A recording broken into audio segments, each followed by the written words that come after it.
Et je dois dire qu'aujourd'hui, je suis à fond ce lundi de Pentecôte. Et l'histoire, c'est que je vais devoir enregistrer la vidéo parce que j'ai eu un problème de batterie. Ah! Alors en fait, je suis venue vous parler de la van life. Parce que là, j'étais en train de faire une constatation. Alors, pour tout vous dire, moi, la van life, je l'ai découvert en 2014 quand j'étais coincée dans mon lit. Okay, je savais pas que ça existait. Et je me souviens avoir vu un documentaire il y a quelques années de ça à la Téloche, quand je regardais encore la Téloche, où effectivement, c'est un documentaire où c'était un monsieur qui travaillait, qui avait un bon boulot et qui vivait en fait dans un camping-car sous le froid. Et donc c'était précarité, en fait c'était comme ça que le documentaire le présentait. Donc voilà, par rapport à la France. Et donc en 2014, j'ai découvert Van Life sur cette plateforme aux États-Unis et j'ai regardé un petit peu ce qui se passait. J'étais fascinée, puis quelque part ça m'a permis un petit peu de voyager du fond de mon lit, on va dire ça comme ça. Et donc je regardais. Et moi, ce que j'ai tendance à penser, c'est que si vous voulez faire Van Life, vaut mieux, il y a les travaux aujourd'hui, donc il y aura les petits coups de marteau. Donc si vous voulez faire Van Life, moi j'ai tendance à penser, donc il vaut mieux acheter le fourgon et l'aménager soi-même, parce que le camping-car, c'est pas un bon plan.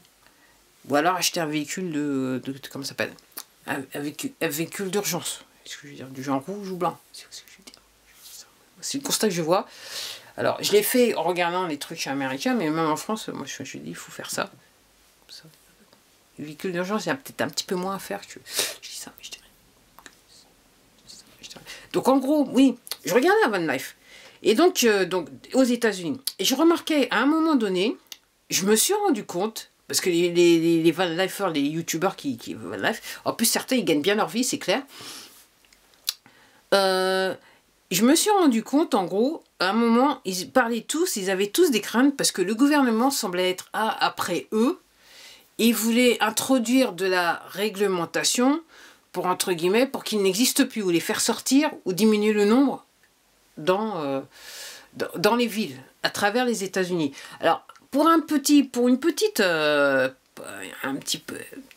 entre parenthèses, j'ai terminé GTA numéro 5, okay, sur PS3, et je me souviens, ce qui m'avait le plus marqué, c'est que dans le jeu, il y a énormément de camping-cars qui se baladent au niveau de la Californie. Vous voyez que ça, en fait. En gros, vous voyez que ça.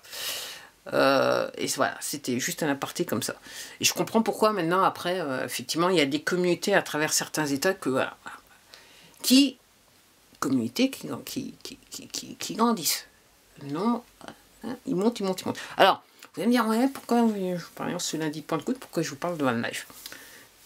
Souvenez-vous que dans l'audio, je vous parlais de la matrice. Message de Pentecôte. La matrice. Donc, moi, j'attire juste votre attention sur le fait que l'histoire d'avoir des gratte-ciel, l'histoire d'avoir des complexes, alors aux États-Unis, c'est des complexes d'appartements qui sont en fait détenus par des entreprises. En France, c'est pas possible, quelque part. Mais l'histoire d'avoir des appartements, d'avoir des tours, d'avoir des gratte-ciel avec des habitations, c'est voulu. C'était dans l'esprit de la matrice, l'esprit des poteaux, dans le sens que pour mieux nous contrôler, il fallait nous concentrer dans un endroit. Et c'est pour ça que partout dans le monde, vous avez des gens qui quittent les campagnes pour vivre dans les villes. C'est un fait certain. Et que, entre guillemets, les fermiers sont remplacés par des industriels.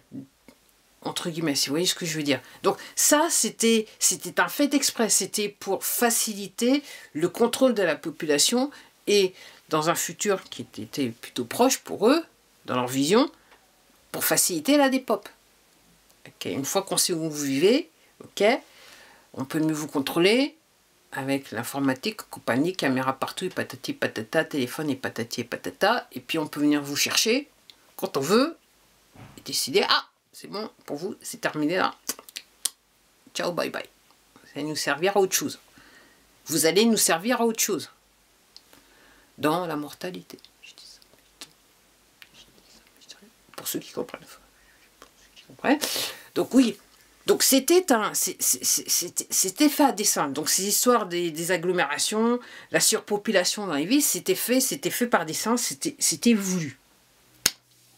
Et vous voyez, donc aux États-Unis, et là maintenant je m'en rends compte, parce que là où je vis, quelquefois je vois des camionnettes passer, ok, que il y a de plus en plus de gens qui se mettent à la van life, ok, qui aménagent des fourgons, ok. Alors aux États-Unis, là maintenant je continue toujours à regarder, il y a des jeunes, des moins jeunes et surtout des retraités.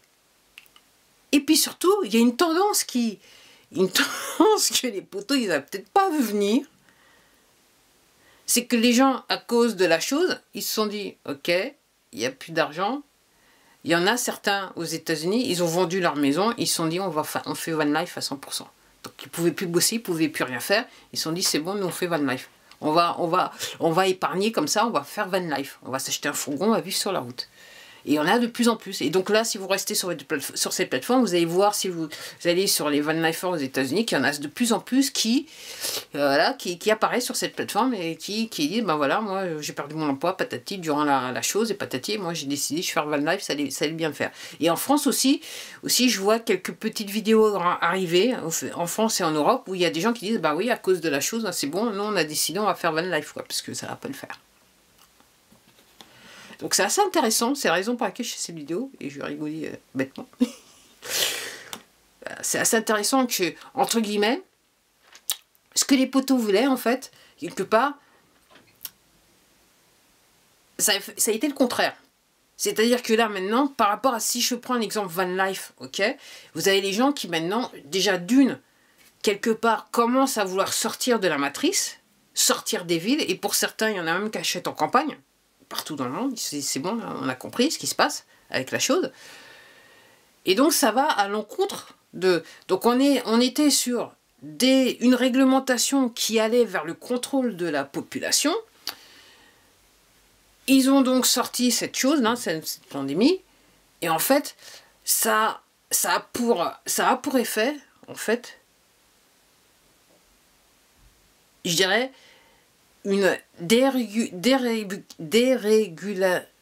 dérégulation, je crois que c'est comme ça qu'il faut dire en français. C'est-à-dire que les gens sortent de la matrice, sortent des villes et décident de vivre, entre guillemets, dans une forme d'autonomie que la matrice n'avait pas prévu. C'était pas comme ça que la matrice voulait que les gens vivent. Alors je trouve ça c'est... Enfin, les poteaux, je dis la matrice, mais en fait, c'est les poteaux. Et donc, je trouve ça assez intéressant, l'histoire de van life. Donc, combien de temps ça va durer? Et effectivement, hein, donc en mode autonomie, il y a des gens qui font des choses sur la route, qui sont artistes punk, qui sont musiciens, qui ont des studios, dans la camionnette, c'est un truc de fou. Et en fait, vous vous rendez compte qu'il y a beaucoup de gens, les gens qui font van life, après, vous dire, bah oui, effectivement, je me rends compte qu'en fait, j'avais pas besoin de tout ce que j'avais, en fait, je vis bien mieux. Ce qui va à l'encontre de ce que les poteaux voulaient pour nous. C'est-à-dire que la situation d'esclavage dans laquelle ils nous ont mis, c'est effectivement de nous pousser à la possession, dit possession, dit dépense d'argent qu'on n'a pas parce que de toute façon ils ne nous payent pas assez. Donc ça veut dire que endettement, et endettement c'est esclavage. Donc en gros, entre guillemets, si vous êtes endetté, vous repayez la même somme je ne sais pas combien de fois. Au moins 5 fois, moi je dis. Allez, au moins 5 fois pour être gentil. Puis après, ça dépend de la durée du prêt. En sachant que quand vous achetez une maison, normalement, à partir du moment où vous signez, la banque, elle a les fonds. Quand on vous dit, vous voulez repayer, en gros, moi, ce que j'appelle, pour moi, c'est ma version d'extorsion de fonds. Moi, c'est ce que je comprends, puisqu'ils ont déjà les fonds. L'argent existe à partir du moment où vous signez pour le prêt. Et eux, ils sont payés. La banque des poteaux, là, la banque centrale, elle va leur dire, ok, voilà, bon. Okay, vous avez réussi à arnaquer un Dupont, qui a signé, voilà l'argent. L'argent de la maison. Donc, tous les frais de banque, machin, qui vous font payer les paiements, machin, normalement, vous ne devrez pas avoir à payer. Puisque dans les faits, les banques, ce sont déjà... Voilà. Puis c'est pareil, pour moi, ça va être pareil avec tous les prêts, tous les emprunts. C'est pour ça que, effectivement, alors pour ceux qui sont un petit peu plus âgés, vous savez que vous êtes passé d'un truc qui n'avait pas de carte de crédit, soudainement, on vous harcelait pour avoir des cartes de crédit, pour avoir des qu'on appelle des crédits à la consommation. C'était dans ce but-là, parce que ces entreprises qui étaient en fait les entreprises des poteaux, elles avaient compris que c'est un moyen entre guillemets, de nous mettre encore plus dans situation d'esclavage et en plus de se faire beaucoup d'argent sur notre dos. Et puis après vient van life. Alors les gens, effectivement, il y en a certains qui s'endettent pour aller sur la route, mais pas de la même manière qu'auparavant. Et quelque part, alors aux États-Unis, ils économisent tellement que même le prêt qu'ils ont fait, en fait, par rapport à quand ils vivaient dans une maison, en fait, ils ont vite fait de repayer l'affaire. Donc il y a des gens qui se rendent compte, bah, c'est plus intéressant d'aller sur la route, vivre dans un machin, et en plus de ça, chaque jour, le panorama, il change. Et entre guillemets, le déplacement, le voyage, c'est dans la nature de l'individu. Et les poteaux ont fait en sorte que ce qui vient naturellement chez nous ne soit plus possible en nous mettant dans un système où il faut bosser, où on doit vivre dans des villes, où on ne peut pas faire un tas de choses. Et on ne peut pas, entre guillemets, répondre à notre instinct. C'est-à-dire voyager. Et faire des choses différentes de ce que la société veut qu'on fasse. Donc via Van Life. Donc moi je trouve ça assez rigolo que, à cause de la chose que les poteaux ils ont foutu, tout le monde se dit, ah, moi je vais faire Van Life, là maintenant c'est bon, je vais vivre à la campagne ou je vais faire vie en autonomie, ou moi je vais faire Van Life pour aller voir un petit peu du pays, parce que, entre guillemets, j'ai bien compris que rester dans la matrice, c'est pas dans mes intérêts, et que ça me rend pas en bonne santé, et en fait que je me sens mieux quand... Alors, effectivement, Van Life c'est un petit peu chaud de temps en temps, mais le peu de choses, enfin, je dirais, les peu de choses qui vont pas avec Van Life, c'est quand même vachement mieux que vivre dans un... Donc je sais pas combien de mètres carrés, et avoir un boulot qui, entre guillemets, me saoule beaucoup, et rester en situation d'esclavage. Je me sens, entre guillemets, Van Life, je me sens moins esclave. Donc, moi, ce que je voulais dire, alors, je sais qu'en France, à un moment donné, il parlait un petit peu de réglementation par rapport à ça, alors maintenant, je sais pas ce qu'il en est. Parce que moi, tout ce que je vois, ce que je constate, c'est que en ville, je vois de plus en plus... C'est plus fréquent de voir des camionnettes aménagées passer dans la ville.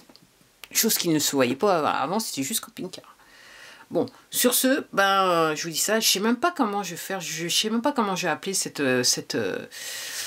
vidéo, si j'ai allé dans contrôle social numéro je sais pas combien, ou que je vais juste faire du fait que je parle de la Pentecôte, est-ce que je vais pas rester sur quoi de neuf? Enfin, vous allez découvrir ça, enfin, vous avez déjà découvert ça, et moi, je vais découvrir comment est-ce que je... Sur ce, à plus, à la prochaine.